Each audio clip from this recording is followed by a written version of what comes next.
guys, it's Whitney and I'm going to answer some of your questions. The first one is from Laura B. She asks, how do you deal with concern trolling, especially when it comes from medical professionals? Laura, I think if it doesn't come from a medical professional, if it's from someone on the internet or whatever, I think it's easy just to say, it's my body and not your business. If it does come from a medical professional, I've definitely been there. I think it's important to take things with a grain of salt. And also if a doctor gives you a recommendation, then ask why.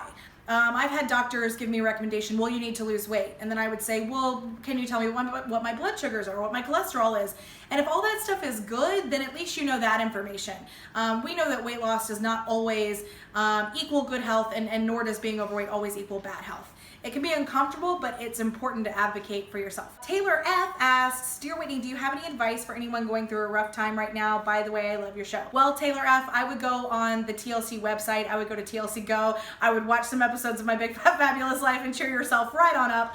But if you don't want to do that, I would definitely try to not keep yourself isolated. When I'm going through a hard time, I tend to do that, and it's not helpful. I think it's best to reach out to your friends or to your family or even to a pet, to anyone that brings you comfort and joy.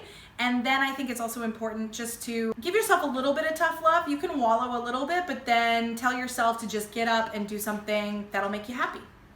Amber T asks, Dear Whitney, how do you get your hair curly like that? Amber T, I'm going to give you a secret.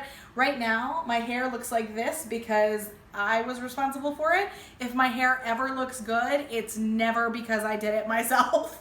It's because I had a hairstylist. Like, she uses just one of those curling wands that you wrap your hair around, but she's also very talented. Unfortunately, I'm not the best for hair and makeup tips. Calvin M says, how can a bigger guy have more confidence or date easier? Calvin, I would give the same advice to men as I would give to women. And I think that's to remember that dating is hard for everybody.